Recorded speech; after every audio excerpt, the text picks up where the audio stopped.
Bueno, pues buenas tardes a los que estén presentes. Vamos a irnos ambientando. Eh, Arrancamos hoy con esta segunda unidad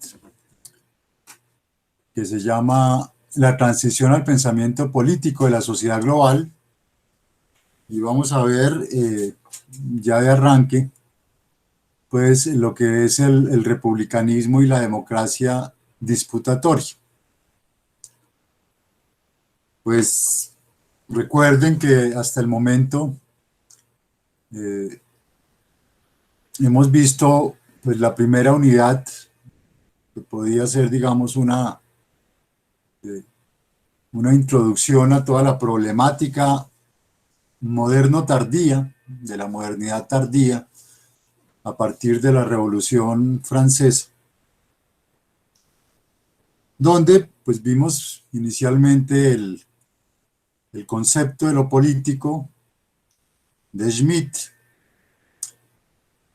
que en cierta forma resume pues todo lo que ha sido, lo que había sido la problemática temprano moderna y toda esta polarización amigo-enemigo que básicamente eh, está presente desde las guerras de religión entre el protestantismo y el catolicismo, que recoge indudablemente la revolución inglesa y que después recoge la revolución francesa igualmente. Y vimos en el siglo XIX como parte, digamos, de la reacción a Smith de la segunda escuela de la escuela de Frankfurt, Horkheimer, Adorno, Marcuse, Benjamin. Eh, Hicimos un recuento desde el marxismo, desde Marx y el marxismo ortodoxo, para mostrar que igualmente en el marxismo se exacerba la distinción amigo-enemigo, en, en el conflicto, en la contradicción entre burguesía y proletariado, y las diferentes, digamos, expresiones y propuestas del marxismo enraizadas en la distinción entre el joven Marx y el Marx maduro, la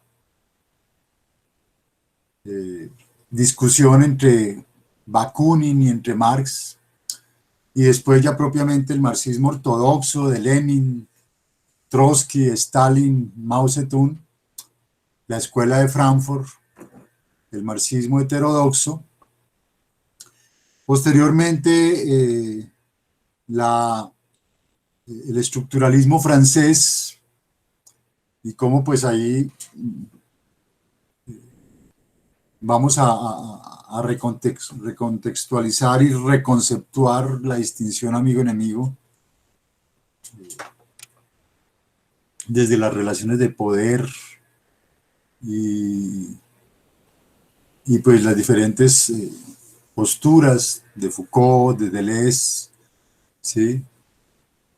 Eh, y de Elías Canetti sobre el poder como secreto, la transformación que el poder en todo caso ejerce y pretende, digamos, imponer sobre la sociedad, la metamorfosis que estos autores ven en el poder eh, cernido sobre la sociedad, que no es una postura sin una intencionalidad clara, una intencionalidad biopolítica clara. Y cerrando, digamos, esa primera sesión, esa primera unidad, pues vimos el, el paradigma autopoyético de Luhmann, cómo aquí eh, el sistema se vuelve básicamente la exacerbación de la distinción amigo-enemigo frente a la sociedad, la dicotomía sistema y lógica sistémica por un lado, sociedad por el otro. Y cómo relacionábamos eso con el neoliberalismo y lo que se conoce con lo que Philippe Van Parijs va a llamar el, eh, el neoliberalismo filosófico, Nozick y Buchanan, y qué forma, retomando a Hobbes, retomando a Locke, estos autores exacerban el estado de naturaleza, la competencia salvaje, regulada jurídicamente. Ya no es la competencia salvaje no regulada jurídicamente, sino regulada jurídicamente.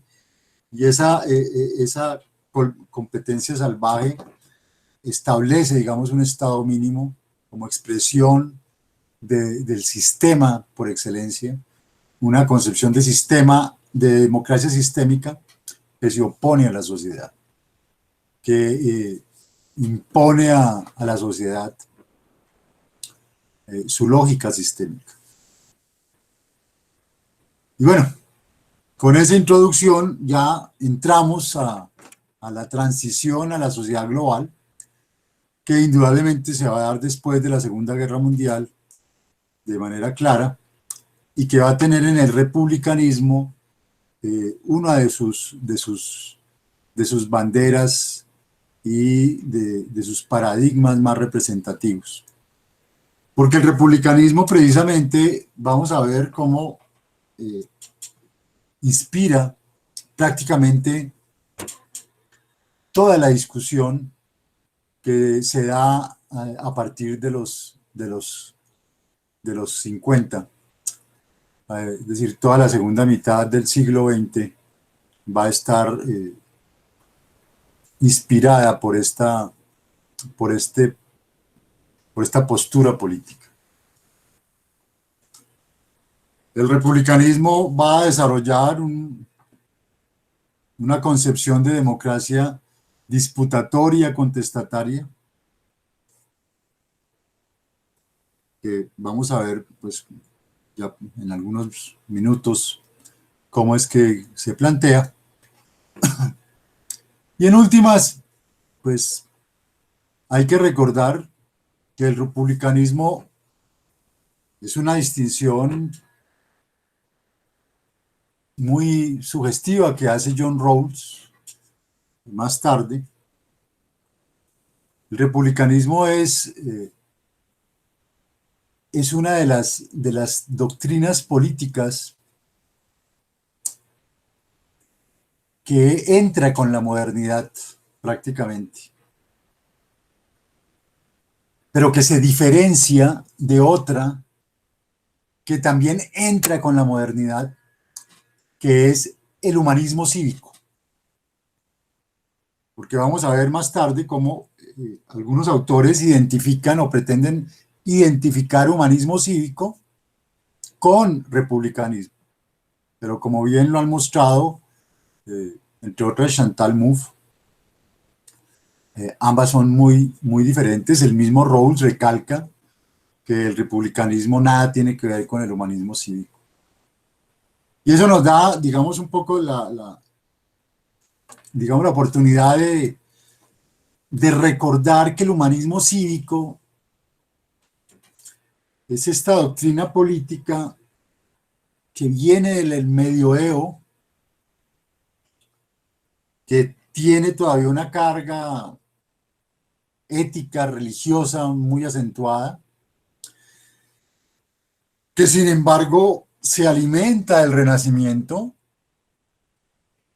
el Renacimiento que vuelve en el 480, en el siglo XV, a recoger el legado antiguo frente a lo que se habían conocido como las Dark Ages, la noche oscura, las edades oscuras que había sido la Edad Media, pero que tiene todavía un acento marcadamente religioso, pese a su reivindicación de la antigüedad.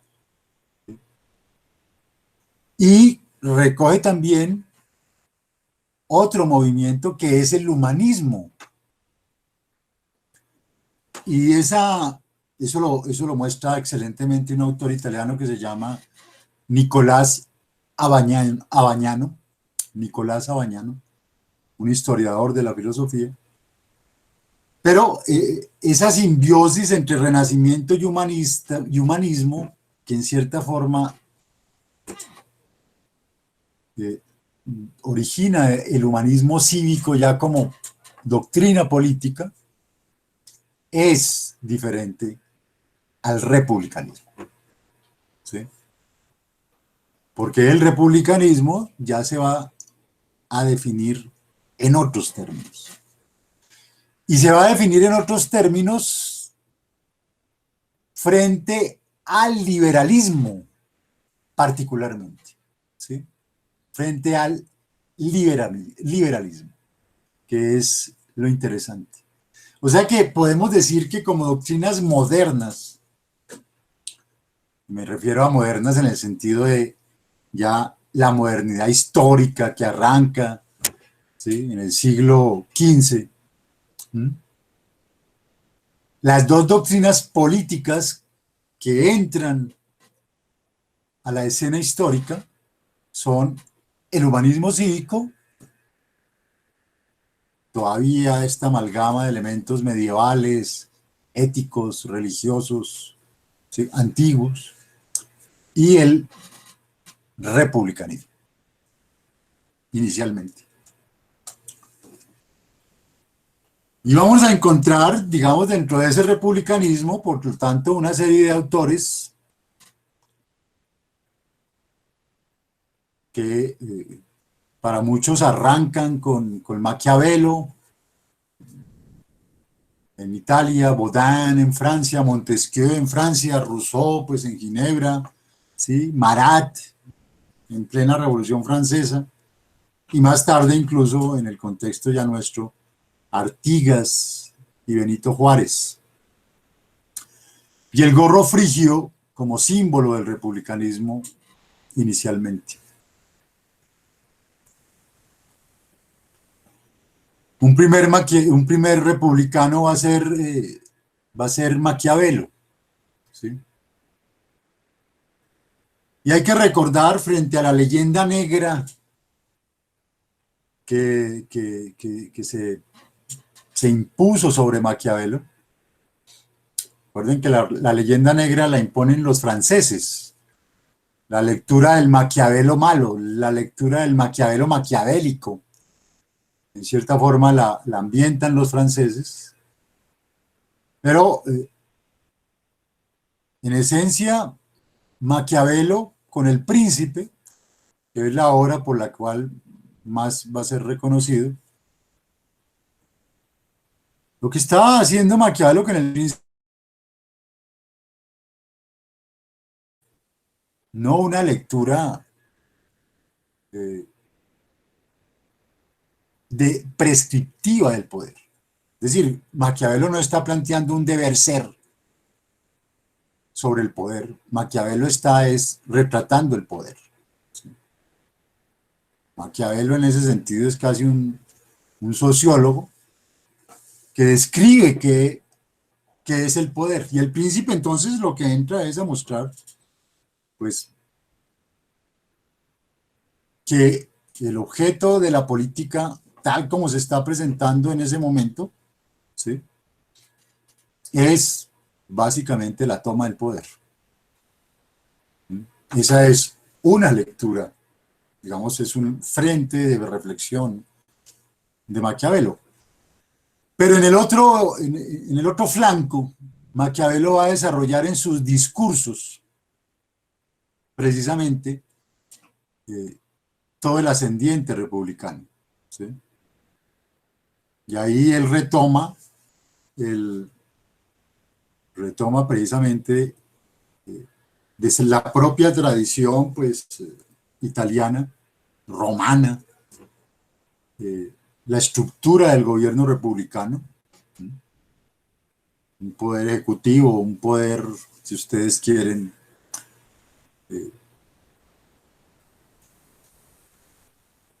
parlamentario, el Senado, un poder judicial, Es decir, ya aquí estamos viendo en el republicanismo lo que recogerá después Montesquieu de la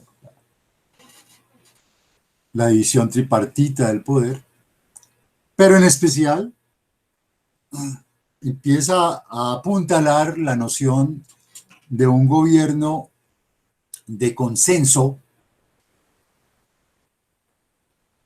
para que desmitifiquemos el prejuicio y la precomprensión de que el consenso pues va a ser expresión del liberalismo, porque vamos a ver que del liberalismo no es el consenso, del liberalismo es la regla de mayoría, del liberalismo es que las mayorías mandan, eso es el liberalismo, las mayorías mandan, esa es la democracia liberal. El republicanismo no está planteando eso, el republicanismo está planteando el consenso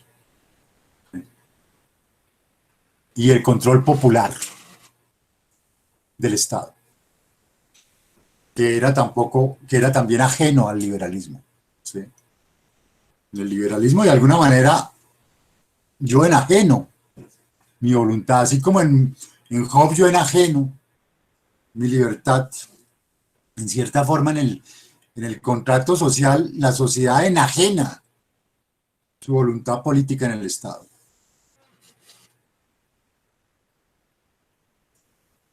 En el republicanismo eso no está sucediendo.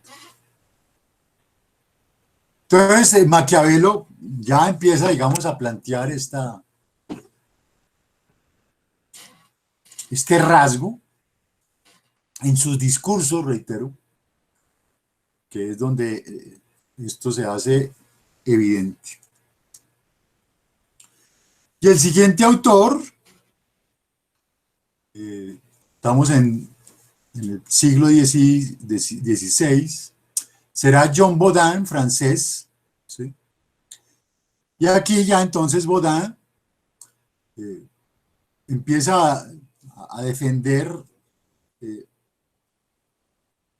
un derecho de soberanía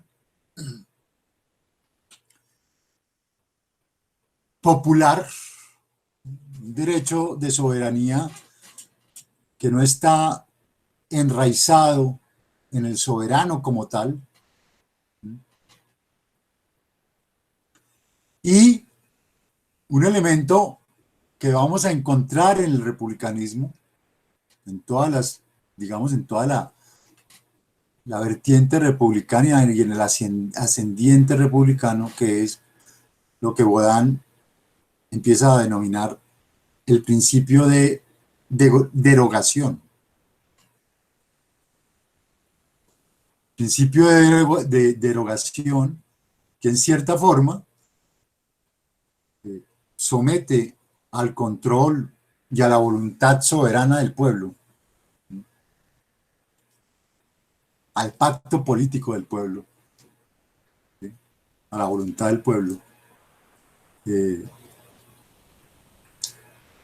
Estado en su conjunto, y particularmente el soberano. ¿Sí? Y acuérdense que estamos en la época en que, digamos, una de las concepciones aristocráticas, ¿sí? Uno de los baluartes ideológicos va a ser la famosa expresión, el Estado soy yo. Creo que es de Luis XIV, algo así. El Estado, l'état c'est moi, el Estado soy yo. Bueno, pues el Estado que es usted no es soberano per se, el Estado está sujeto a una soberanía del pueblo, y si ese Estado no le responde en cierta forma al pueblo, ya empieza a sugerirse un principio de derogación del poder. Por eso en toda esta época estamos viendo dos doctrinas políticas el liberalismo y el republicanismo. Paralelas. En muchos casos vamos a ver elementos que se remiten recíprocamente, ¿sí? Pero indudablemente el liberalismo va a poner el acento en el Estado, en un pacto político que de alguna manera yo enajeno en él, y el republicanismo va a poner el acento en la soberanía de un pueblo que se resiste a entregar esa soberanía plena al Estado y al contrato y al mismo contrato social.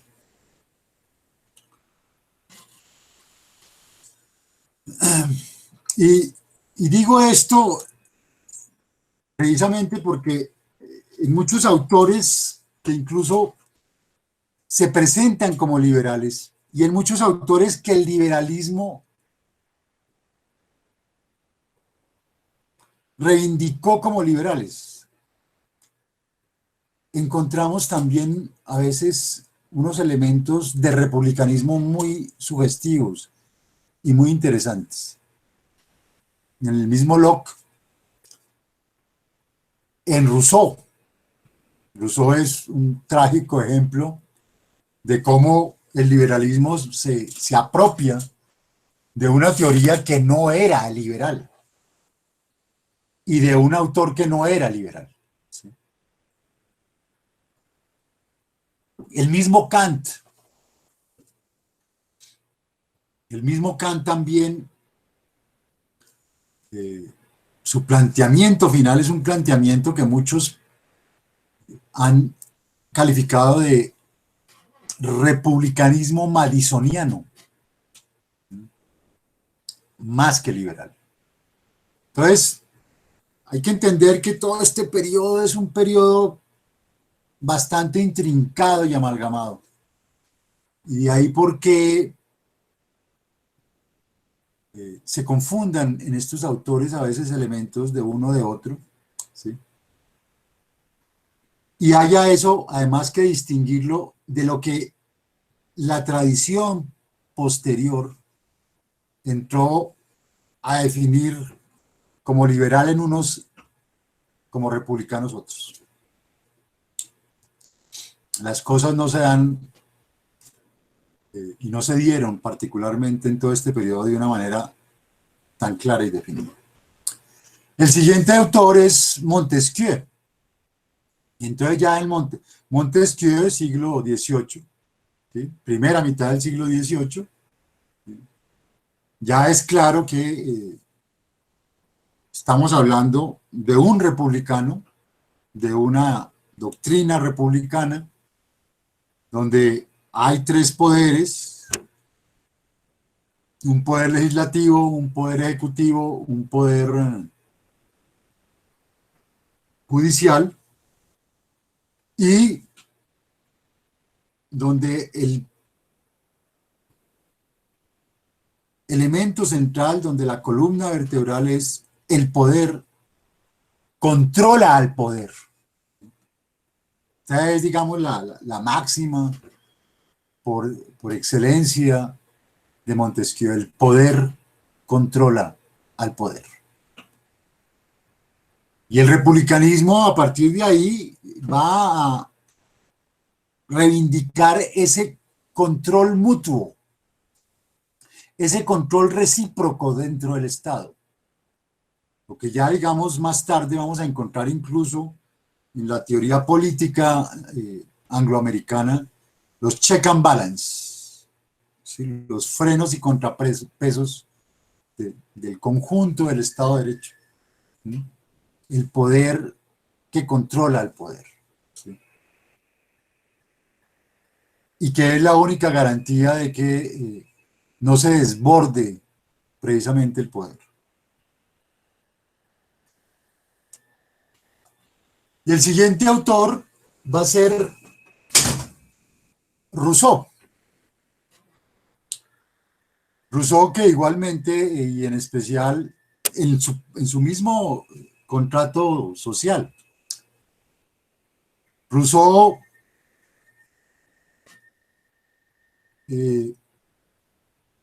su concepto de voluntad general, que se lo apropian los liberales, es, les recuerdo, una categoría que buscaba era oponerse a la democracia de mayorías de Locke.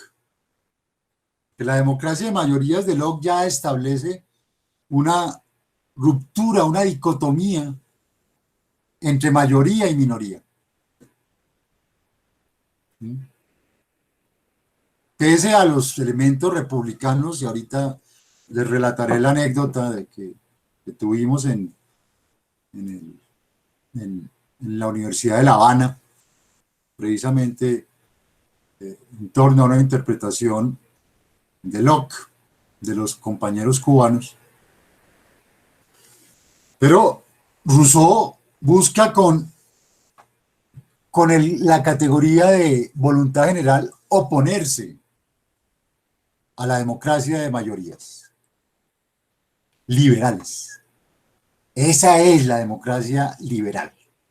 Mandan las mayorías por voto, y un voto que no era tampoco universal, era el voto en últimas de los propietarios. ¿Sí? Entonces, el concepto de voluntad general de Rousseau va más allá incluso del pacto político lockeano, porque es la voluntad que recoge la voz de la minoría. No es la voluntad de la mayoría que se enfrenta a la minoría y que se impone por mera, digamos, matemática cuantitativa, ¿sí? Sino al contrario, retoma el argumento de la minoría y lo integra, y por eso es voluntad general.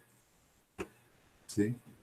Por eso, en Rousseau hay tres momentos, digamos, del proceso mismo de la consagración de la voluntad general: el interés particular,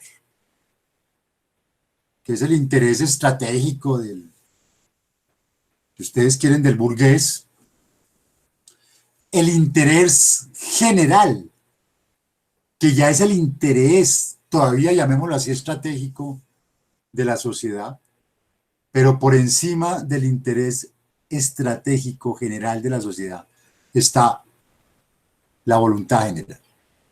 La voluntad general, por tanto, ya es la voluntad política de la sociedad, y esa es la que impera.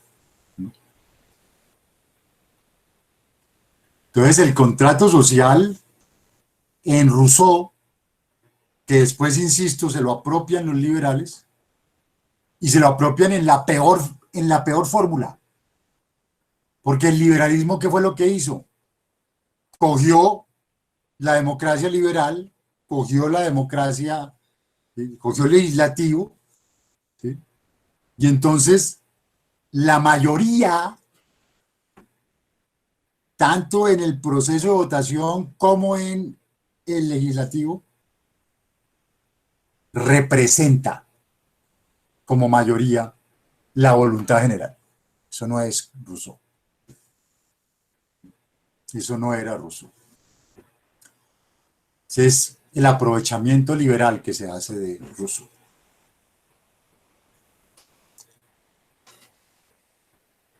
Y pues llegamos ya a la Revolución Francesa. Llegamos a la Revolución Francesa.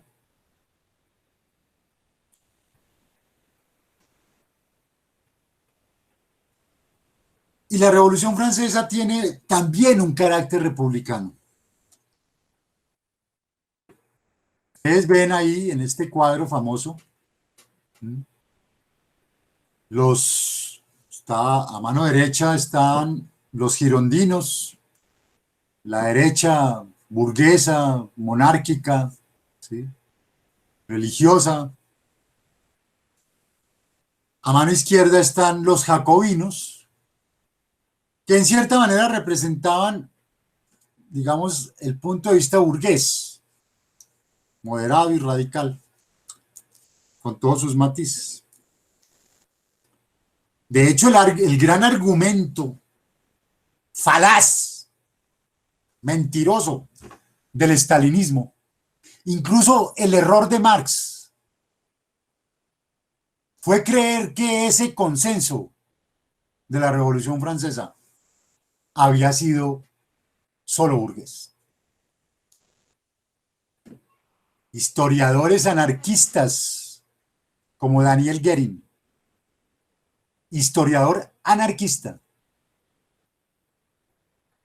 puso de presente que en la Asamblea Nacional Francesa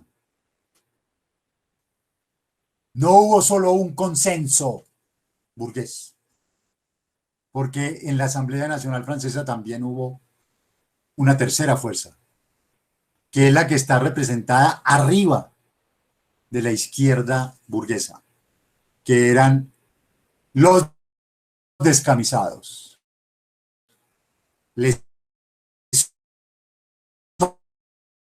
Y en esa representación de los descamisados parisinos y franceses estaba su partido, que era el partido de lo que se llamó Les Enragés, los rabiosos. Por tanto, el consenso en la Revolución Francesa no fue burgués solamente. Daniel Guérin va a decir, ahí también participó el pueblo. Y la Declaración de los Derechos Humanos y del Ciudadano no es, como va a decir Marx, solamente la expresión del citoyen, del bourgeois, perdón, es también la expresión del citoyen. Marx no tenía forma de saber eso. Obviamente a Marx le llegan, digamos, de alguna forma de oídas, los documentos, ¿sí? Así, bastante limitados. Ya los historiadores, al hacer la reconstrucción documental, este historiador, lo remito a él, lo remito a su libro La lucha de clases en Francia en el periodo 1789-1783, así se llama el libro. Este que estamos viendo acá es un folleto menor, digamos más panfletario, ¿sí?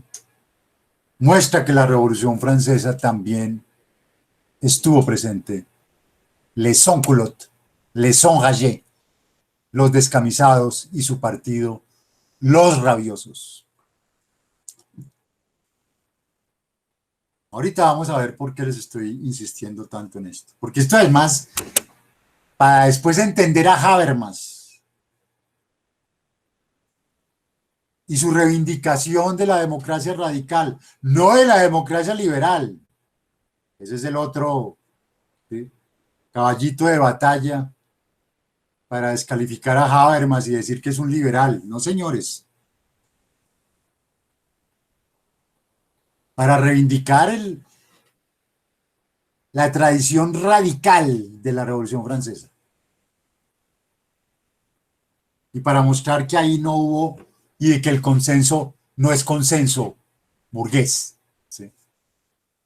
El consenso no es de la burguesía. Al burgués no le gusta hacer consensos. Al burgués le gusta es imponer la regla de mayoría. ¿Sí? Los consensos son de la tradición republicana. Entonces, esa declaración de los derechos del hombre y del ciudadano son también del pueblo francés, de los sans-culottes. Si no, esa declaración seguramente hubiera sido mucho más recortada, ¿sí? Es el pueblo el que le arranca una serie de reivindicaciones, de principios, ¿sí?, al burgués. Y ya dentro de la Revolución Francesa, Jean-Paul Marat, Marat, l'ami du peuple, el amigo del pueblo. Marat es una facción, ¿sí?, que se movía al margen de los jacobinos, ¿sí?, y que representaba ¿qué? Al pueblo como tal. Por eso el amor del pueblo hacia Marat. Y a Marat lo asesinan. Lo asesinan, lo asesina una mujer, ¿sí?, porque efectivamente Marat va a representar esa voz del pueblo.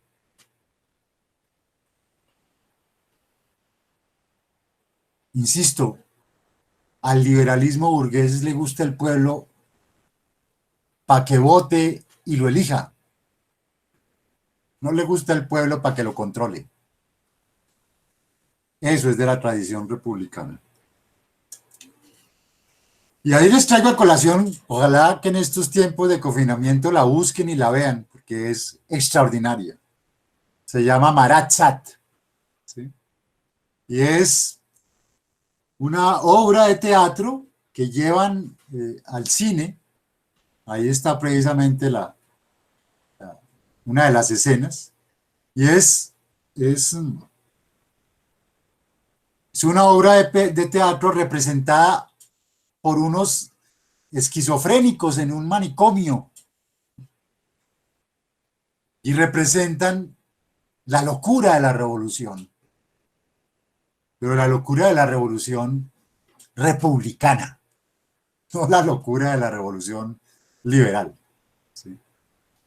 Los locos que representan a Marat, político, y que representan a Sade, al marqués de Sade, al vilipendiado marqués de Sade, que lo que está y lo que hizo fue romper con la moralina católica, protestante, en general con la moralina cristiana, ¿sí?, demostró que era el placer y que era el sexo y que era la sensualidad y que era el erotismo, ¿sí?, frente a unas prácticas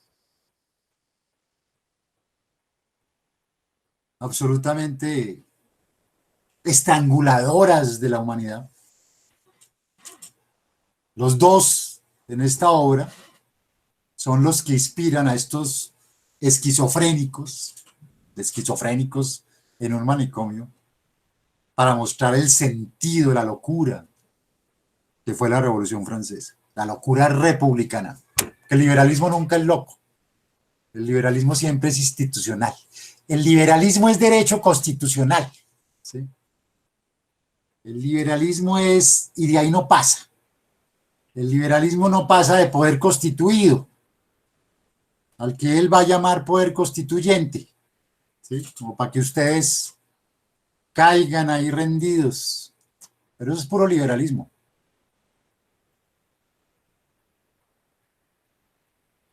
Del republicanismo, lo vamos a ver en Negri, es el poder constituyente. No es el poder constituido. Bueno, ese Marat Sade es el poder constituyente. Es el pueblo. Como lava, como un volcán que explota. Por eso, el autor, que me escapa ahorita el nombre, decide que los actores van a ser los esquizofrénicos, porque eso fue realmente la Revolución Francesa. Y entonces de ahí vienen las tres lecturas de la Revolución Francesa. La lectura liberal, libertades como derechos individuales. La lectura socialista, que será la del socialismo utópico, ¿sí?, que recogerá más tarde Marx. Las libertades como derechos sociales. Y la tercera, la que de pronto se fue olvidando, el republicanismo, los derechos de participación, las libertades como derechos de participación. Y aquí estamos en un momento en donde la participación era inconcebible, inaceptable, ¿sí? Incluso era más aceptable lo que se van a llamar los derechos sociales, lo que se conoció como los derechos crédito, ¿sí? La subvención, el apoyo a los sectores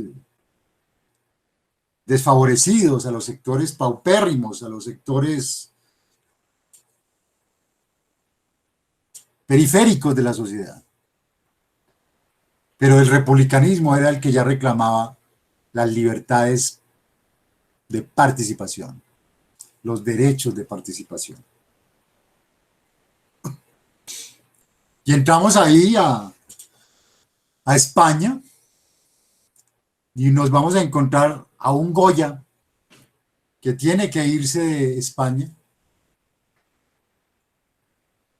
que se va a Francia precisamente, porque la revolución española es derrotada y se impone de nuevo a sangre y fuego la distinción amigo-enemigo. Y Goya, pues también de alguna forma representa ese espíritu republicano. Fíjense que si volviéramos al comienzo,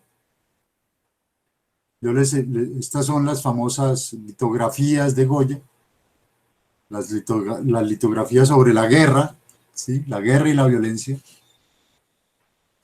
que es con las que yo ilustré al comienzo la distinción amigo-enemigo, ¿sí? Acá una mujer ahorcada, en unas de las que están en la introducción, el descuartizamiento del enemigo, ¿sí? Goya, pues desde esa óptica estética, denunciando la crueldad de quienes habían terminado venciendo y derrotando la revolución democrática en España, que va a coincidir, precisamente, con nuestra independencia. En parte nuestra independencia se da en el marco también del resquebrajamiento de la monarquía en esas primeras 2 décadas del siglo XIX. Y el famoso cuadro de Lacroix, La libertad guiando al pueblo, pero fíjense el detalle, fíjense en la pintura, ¿sí? La mujer que simboliza la libertad con sus senos al aire, llevando la bandera francesa en la mano. Fíjense el gorro. El gorro es el gorro frigio del republicanismo.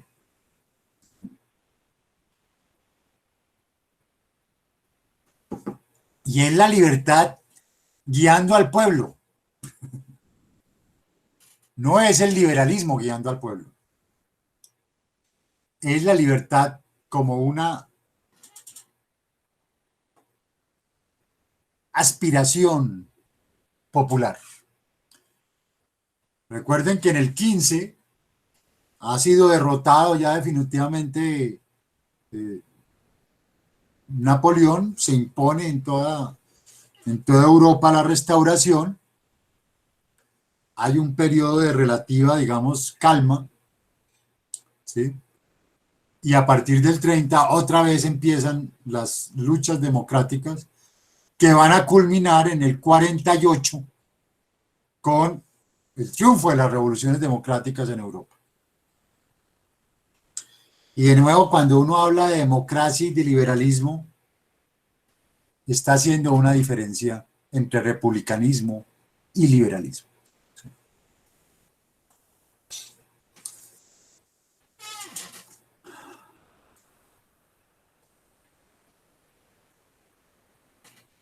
Bueno, voy a saltarme este cuadro,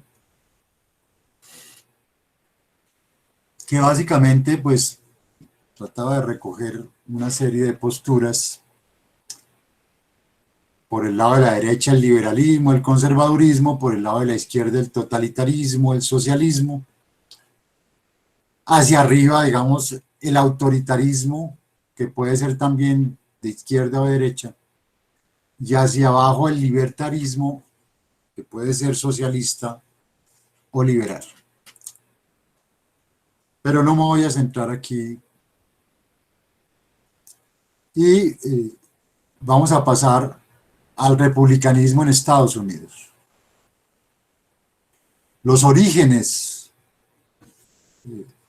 Claro, ustedes van a encontrar hoy en día un partido que es el Partido Republicano en Estados Unidos. Y eso ya uno, en cierta forma, lo envenena, lo hace prejuzgar que el republicanismo es eso. No, eso no es el republicanismo. En un primer momento, sin duda, el republicanismo en Estados Unidos recoge la vertiente más radical del republicanismo temprano moderno. ¿Sí? Ahí está Jefferson. Si una ley es injusta, un hombre no tiene solamente el derecho de desobedecerla, sino tiene la obligación de hacerlo. ¿Sí? Y recuerden que quien va a reivindicar el derecho de resistencia es el republicanismo, porque el liberalismo lo que va a reivindicar es la obediencia absoluta a la ley.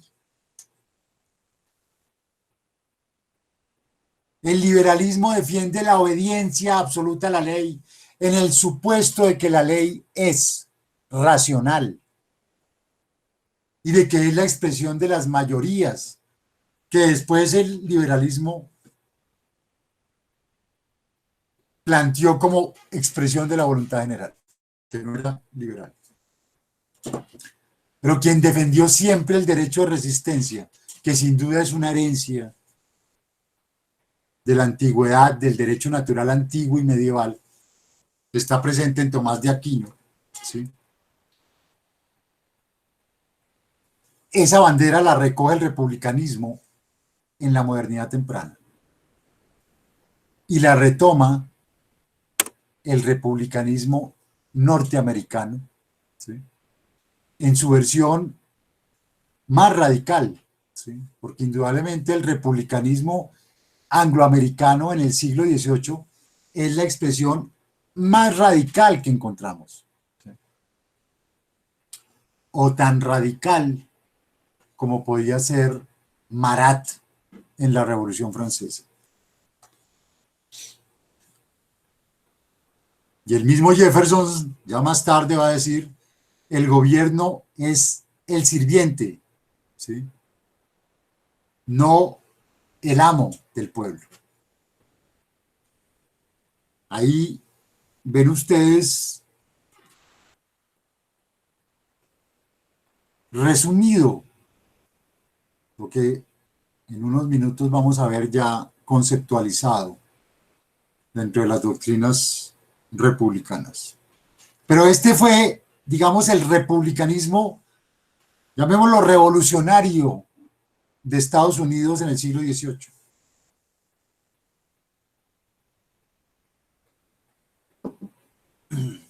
El de la Constitución de Filadelfia, ¿sí? Y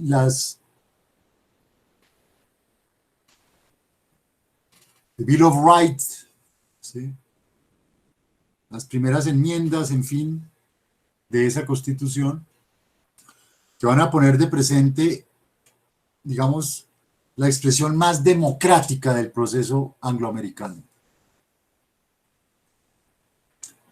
Monticello, pues, la hacienda de Thomas Jefferson, donde libera a sus esclavos desde muy temprano, ¿sí? La Declaración de Independencia en el 75, la famosa, pues, Declaración de Independencia en el 76, sostenemos como evidentes estas verdades, que los hombres son creados iguales, que son dotados por su creador de ciertos derechos inalienables, que entre estos están la vida, la libertad y la búsqueda de la felicidad. Y en el Federalista, que de nuevo acentúa esa tendencia republicana,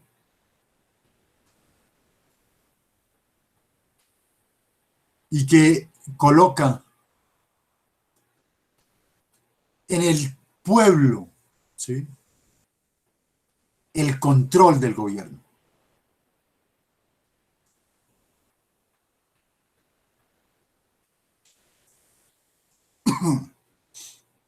Y Madison, que va a ser otro de los artífices de esta concepción muy radical que se va desarrollando.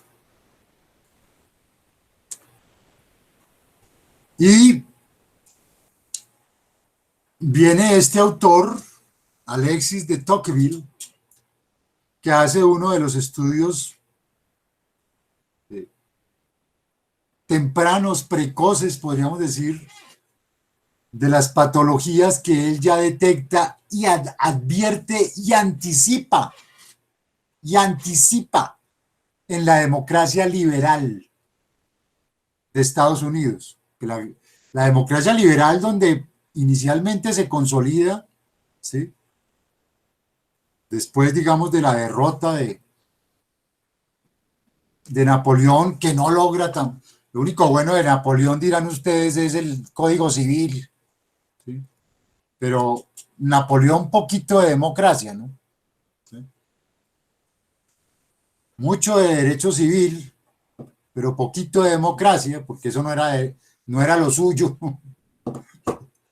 Lo suyo iba por otro lado, el emperador Napoleón, ¿sí?, otro trepador, ¿sí?, de esos que, otro revolucionario para hacer plata. Pero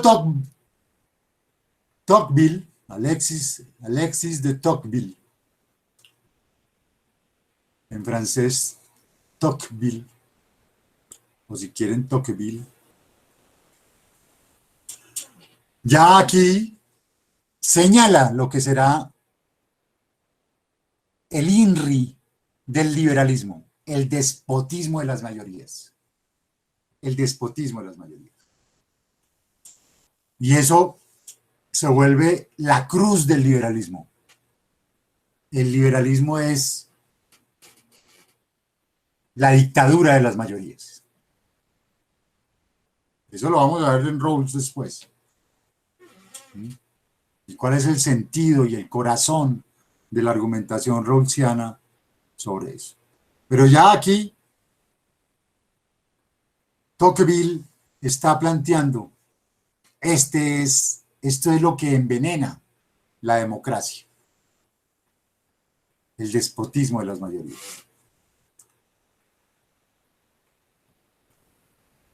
La democracia encierra el peligro de degenerar en despotismo por la tiranía de las mayorías, en que puede derivar la violencia partidista, la subordinación a los prejuicios de los ignorantes, ¿sí? Imagínense las mayorías cuando imponen sus prejuicios, ¿sí?, así como la ausencia de libertad intelectual, las mayorías que creen que se las saben todas, que no dejan disentir, la degradación de la administración pública, las mayorías mandando, la decadencia de la asistencia social, que para qué vamos a ayudar a los que lo necesitan, de la educación y de las bellas artes, los déspotas ilustrados. Las mayorías son los déspotas ilustrados. Y los que juegan a las mayorías, ¿sí?, son déspotas ilustrados. Y Haití que ya en América Latina recoge la herencia republicana temprano desde 1791, porque es Haití, colonia francesa, ¿sí?, la que recoge también en su propia lucha y en su propia revolución el ala radical del republicanismo. La revolución en Haití es republicana.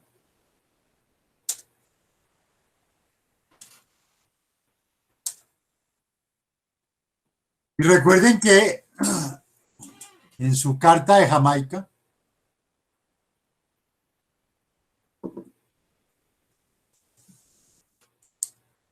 Bolívar retoma tempranamente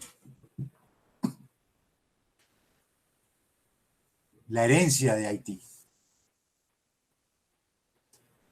Y en Haití será donde le prestarán apoyo. ¿Sí? Derrotado Bolívar.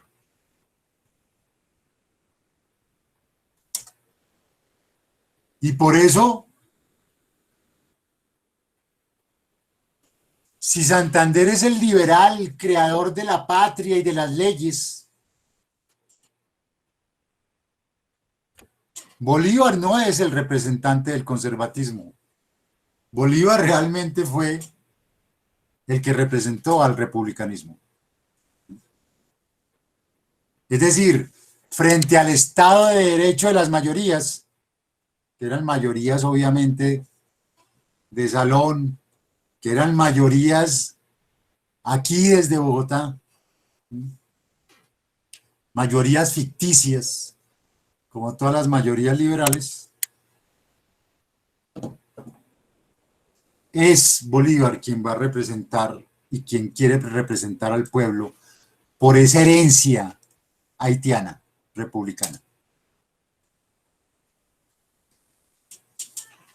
Esto es del libro de Marco Palacios, ¿sí? Estas son palabras de Bolívar en su disputa con Santander. Por fin han de hacer tanto los letrados que se proscriban de la República de Colombia como hizo Platón con los poetas en la suya. Esos señores, está hablando de, perdónenme, de Santander y de los abogados, piensan que la voluntad del pueblo es la opinión de ellos. ¿Sí? Están construyendo las leyes, están construyendo el Estado de Derecho, sin saber que en Colombia el pueblo está en el ejército en ese momento, ¿no? En el ejército en ese momento. Porque realmente está. Y porque ha conquistado sus pueblos de mano de los tiranos. Era la lucha que el ejército libertador había llevado a cabo. Porque además es el pueblo que quiere, el pueblo que obra y el pueblo que puede. Todo lo demás es gente que vegeta, con más o menos malignidad o con más o menos patriotismo, pero todos sin ningún derecho a hacer otra cosa que ciudadanos pasivos. Piensan esos caballeros, los letrados, que Colombia está cubierta de lanudos, arropados en las chimeneas de Bogotá, Tunja y Pamplona. No han echado sus miradas sobre los caribes del Orinoco, sobre los bogas del Magdalena, sobre los bandidos del Patía, sobre los indómitos pastuzos, sobre los guajivos de Casanare y sobre todas las hordas salvajes de África y América que como gama recorren las soledades de nuestras estepas. Ese es el Bolívar republicano contra el Santander liberal. Ese es el poder constituyente contra el poder constituido. Bolívar republicano, Santander liberal. Y Gabriel García Márquez lo va a mostrar en ese libro, uno de sus mejores, El general en su laberinto. Y por eso incluso dentro del marxismo, ¿sí? Y esto es de un catalán, Gerard Vilar, ¿sí?, el Marx romántico, el Marx científico y el Marx republicano, el crítico del liberalismo. Porque recuerden que Marx, uno de los, lo vamos a ver más tarde con Wallerstein, uno de sus pecados es su secreta admiración al liberalismo, su secreta admiración al empresario y al burgués. Eso es de Wallerstein. Bueno, pero acá los catalanes van a mostrar que hay un momento también de crítica republicana en Marx. La película del joven Marx e incluso el artículo de este profesor, se me va a olvidar ahorita el nombre, de Santiago Castro Gómez sobre el Marx republicano. Lo ponen al comienzo, en el joven Marx. Bueno, acá este catalán pone al Marx republicano al final de la vida de Marx, para que lo tengan en cuenta. Y viene, la profesora hincapié siempre, digamos, enfatiza esto, la reforma republicana de 1910 en Colombia. Es muy interesante. Reforma inspirada por los integrantes de la Unión Republicana bipartidista, progresista, tolerante, en medio de la hegemonía conservadora, ¿sí? Preludio a la violencia conservadora de los 50. Esa reforma prohibía la participación de militares en política, establecía la elección popular directa del presidente, de las asambleas departamentales, prohibía la reelección inmediata, ¿sí? Porque eso es de la esencia del republicanismo. Eliminaba la figura del vicepresidente, establecía sistema de proporciones para el nombramiento de los miembros de las corporaciones públicas, ¿sí? Asegurando la representación del partido minoritario. Consagra el control constitucional de la Corte Suprema de Justicia y el control difuso por la vía judicial. O sea, todas esas que habían sido banderas del republicanismo, ya el republicanismo en el marco de la institucionalidad. Y de ahí saltamos, pues, a la Segunda República Española. Había habido una primera en el periodo muy rápido de 1873, 1874, pero es la Segunda República Española, la del 31, la que será la gran expresión del republicanismo, ¿sí? Entonces, en unas elecciones gana la República frente a los monárquicos, ¿sí? Y se consagra una Constitución española, herencia de la Constitución de Weimar, que anticipa también en ese sentido la Constitución del 91 nuestra, y anticipa otra, vamos a verlo ahorita, anticipa la Constitución del 40 en Cuba, Constitución bicameral, porque el bicameralismo es expresión del republicanismo, entidades autónomas, laiquismo liberal, porque ese es, digamos, un presupuesto que obviamente se reivindica, se reivindicó en un momento dado, hoy está en cuestión, ¿sí? La separación iglesia-estado, la socialización de la propiedad. Adivinen de dónde viene en la reforma del 36 de López Pumarejo la función social de la propiedad, el voto femenino y el Tribunal Constitucional. Y como lo dice el presidente de la Comisión de la Constitución, Luis Jiménez de Azúa, es una constitución avanzada, democrática, y de izquierda, es decir, una constitución socialdemócrata. Y ahí viene en España pues esa lucha que va a quedar consagrada en el libro La familia de Pascual Duarte y en la película. Otra tarea para estos tiempos de pandemia y de confinamiento. Búsquense La familia de Pascual Duarte. ¿Sí? Porque es la muerte de la tradición.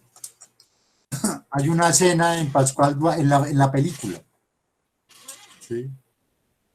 Donde el hijo llega después de haber estado preso porque lo han metido preso por haber participado en un levantamiento contra los terratenientes.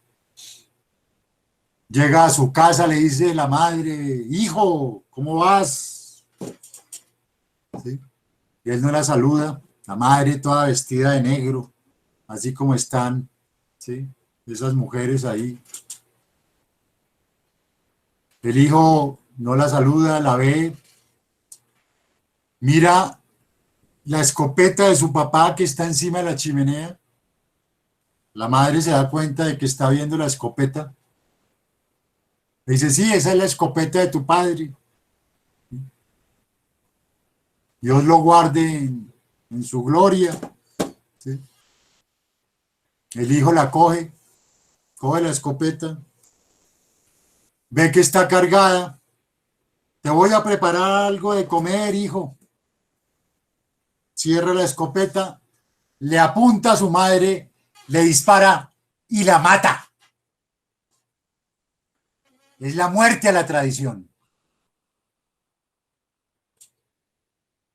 Es la muerte a la Iglesia Católica. Es la muerte al terrateniente.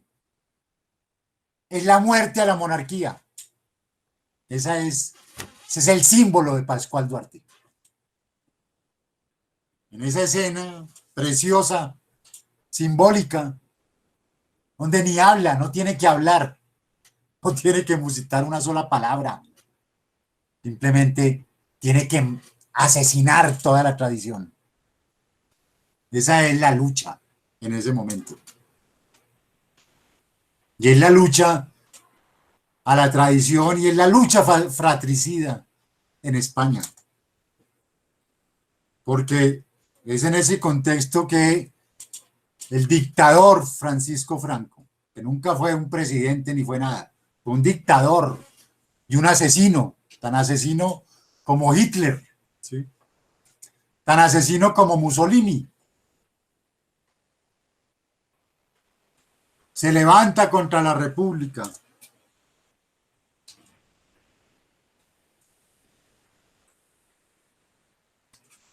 Encabeza la subversión contra la República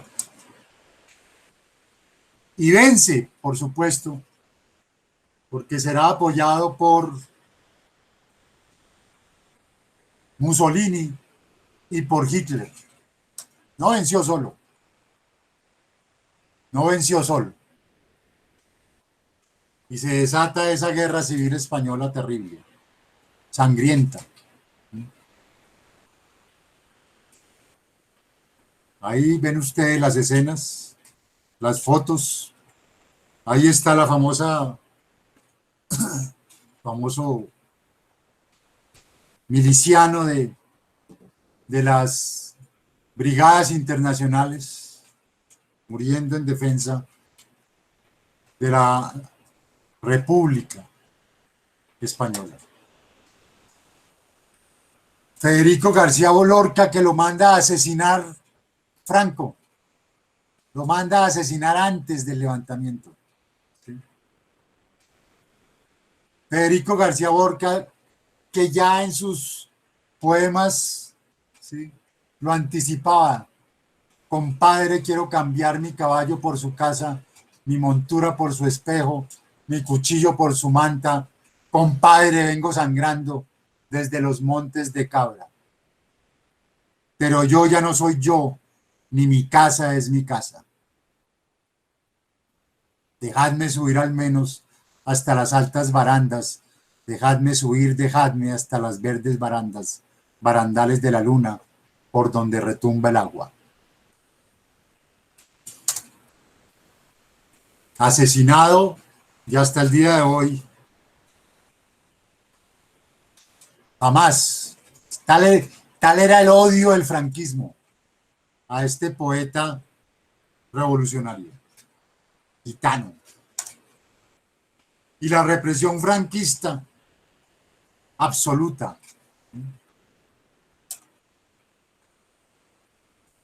Y la famosa frase de la pasionaria, que es la secretaria general del Partido Comunista: más vale morir de pie que vivir de rodillas. Que como vemos, como les decía, lo toma Emiliano Zapata: más vale morir de pie que vivir arrodillado. Y es la polémica hasta el día de hoy. Porque en España todavía hay quienes defienden la herencia de Franco, como si Franco hubiera sido un estadista. Siempre fue, y no fue más, que un dictador vil, cruel, asesino. Peor que Pinochet. Y en ese contexto el anarquismo español se vuelve el gran heredero. El republicanismo se vuelve el gran heredero del anarquismo. Porque la última figuración histórica del anarquismo fue aquí. Después desaparece el anarquismo como doctrina política. El anarquismo que se había iniciado desde la primera internacional, ¿sí? Con Bakunin, con Fanelli, ¿sí? Y que en la guerra, en la República Española, va a estar representado por la Federación Anarquista Ibérica y por la Central Nacional de Trabajadores. ¿Sí? El comunismo libertario español. Lo traigo a colación, como traigo a colación este anarquista que es alcalde de Madrid, el último alcalde republicano, elegido democráticamente, el Ángel Rojo, le van a llamar. Porque incluso las mujeres anarquistas, que van a tener una figuración clave en toda la lucha por la República, toda esa tradición anarquista termina consagrándose en el republicanismo. Y ahí está el libro de Hemingway, ¿Por quién doblan las campanas? Otra tarea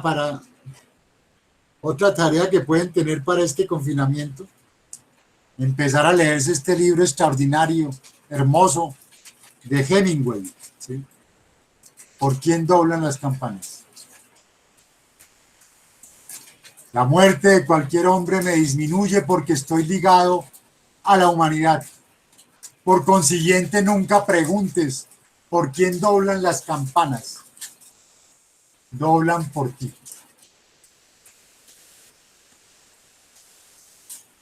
Y la Constitución cubana del 40, que retoma la Constitución española del 31. Y hace 4 o 5 años, que incluso estuvimos con la profesora Hincapié por el grupo de investigación en La Habana.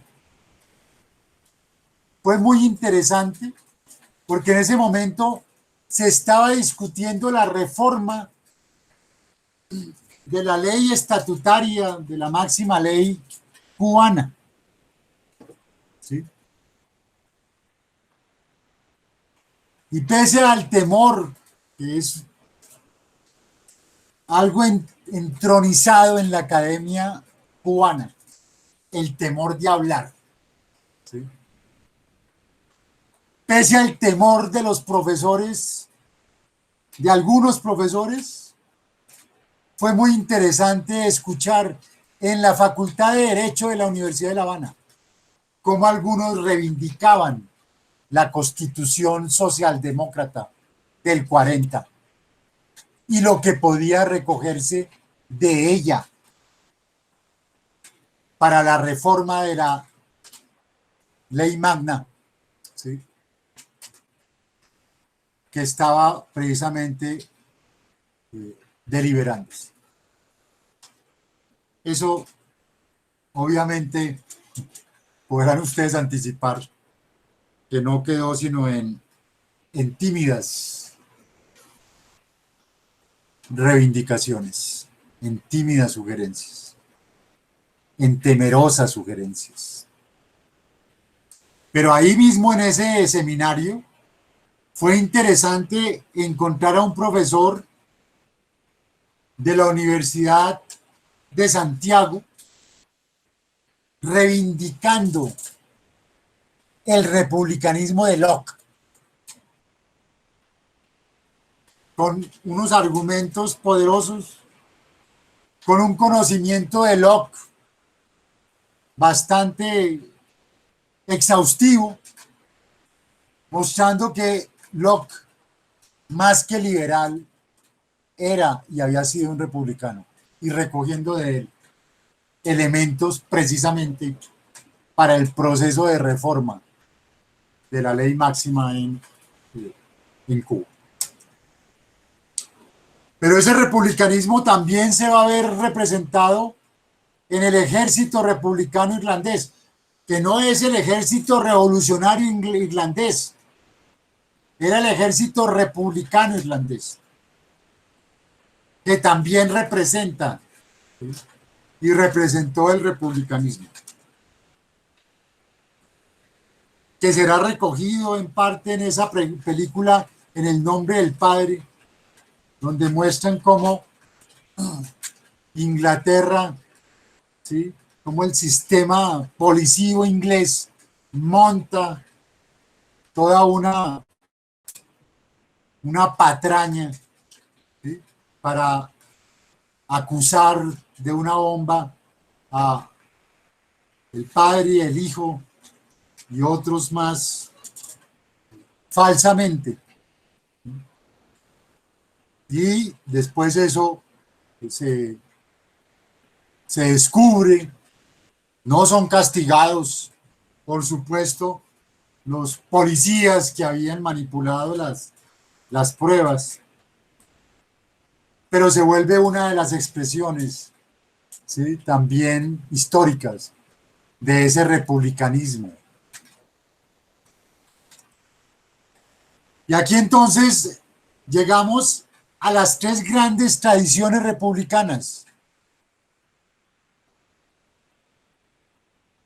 El neorepublicanismo anglosajón, de Skinner y Pocock, o Pocock. Pero, como les decía, Rawls, en su último libro, va a decir: el humanismo cívico que Pocock está reivindicando como republicano no es republicano. Ese humanismo cívico viene de una tradición medieval antigua y no es una doctrina moderna. El posrepublicanismo francés, las tres lecturas de la Revolución Francesa que hace Renaud, ¿sí?,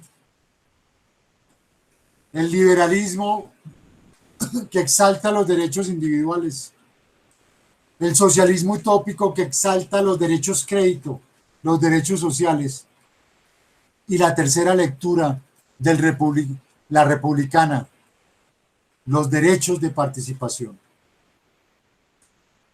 Y la expresión más radical del republicanismo, la expresión irlandesa, de Philippe Petit, que aunque tiene nombre francés es irlandés, es de herencia irlandesa, la democracia disputatoria. Me voy a centrar en ese republicanismo irlandés, porque es el más radical.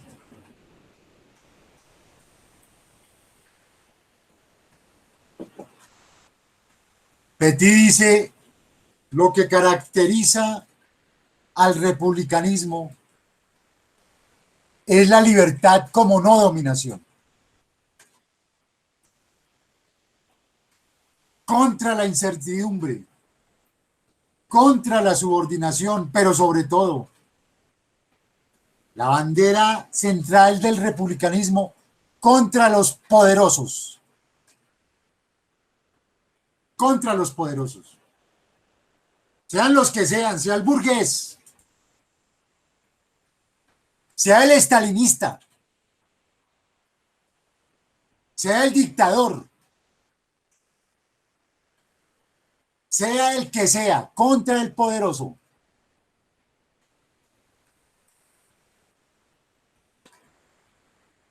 Y no subordinarse. La libertad como no dominación. No es la libertad burguesa. Y no es tampoco la represión de la libertad. Porque recogen, recuerden, a Bakunin, ¿sí? Socialismo sin libertad es dictadura. Y eso es de Bakunin, no se les olvide. Y ese republicanismo irlandés va a defender esos rasgos en un Estado de Derecho. Deliberación, inclusión, responsabilidad ciudadana, virtud cívica, en el sentido de participación, Estado de Derecho, ¿sí?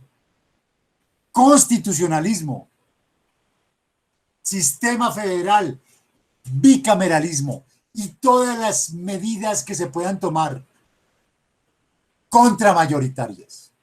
La pelea del republicanismo es contra las mayorías, contra esas mayorías, ya sea institucionales, ya sea legislativas, o contra las vanguardias que dicen representar las mayorías y no son más que una camarilla. Contra todo eso se levanta el republicanismo. Y en las tres oleadas, este es un planteamiento de Robert Dahl, lo traigo simplemente porque él recoge las tres oleadas de democracia que ha habido desde el siglo XIX. De los 28 al 36 el modelo protector, del 36 al 74 el modelo participativo y del 74 al 89 el modelo neoliberal. Esa es, digamos, lo que él plantea en su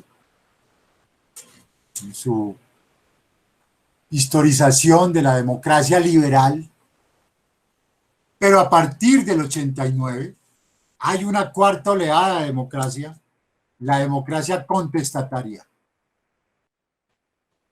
Eso es Estambul, ¿sí? Todo lo que es la democracia contestataria en el Medio Oriente, en el norte de África, lo que se conoció como la primavera árabe, tiene un ascendiente republicano. Puede ser interpretado desde el republicanismo, ¿sí? La democracia contestataria en Europa, la democracia contestataria en Estados Unidos, la misma democracia contestataria en Venezuela. Entonces, el republicanismo va a alimentar esta democracia disputatoria del republicanismo, lo político como deliberación. Va a alimentar a Rawls, va a alimentar a Habermas, va a alimentar a Negri y Hart, va a alimentar la democracia radical de la tercera escuela de Frankfurt. El republicanismo va a ser la gran reivindicación de todos estos planteamientos. Rawlsiano, habermasiano, negriano y de la tercera escuela de Frankfurt. Por eso la importancia del republicanismo.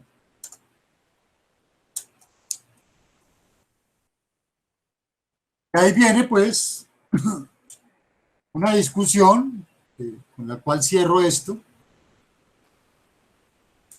Y es que la cultura política no tiene que ser necesariamente una cultura cívica, que es el planteamiento de Almon y Verba.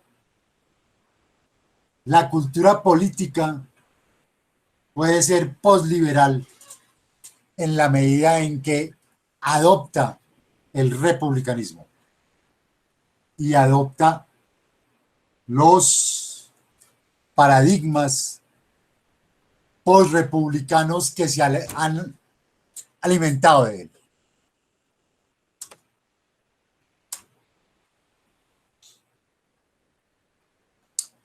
Aquí vale la pena hacer la distinción entre ese modelo de democracia disputatoria y contestataria que plantea Petit. Democracia disputatoria es cuando la ciudadanía, el pueblo, si quieren, la ciudadanía hoy exige del Estado sus derechos. Pero si el Estado no se los da, si el Estado no cumple, entonces la ciudadanía pasa a una expresión de democracia contestataria. Democracia disputatoria, yo exijo. Democracia contestataria, yo ya paso a una expresión de desobediencia civil. Concepto de lo político, deliberación popular. Concepción de democracia, democracia contestataria. Poder constituyente, ciudadanía deliberante.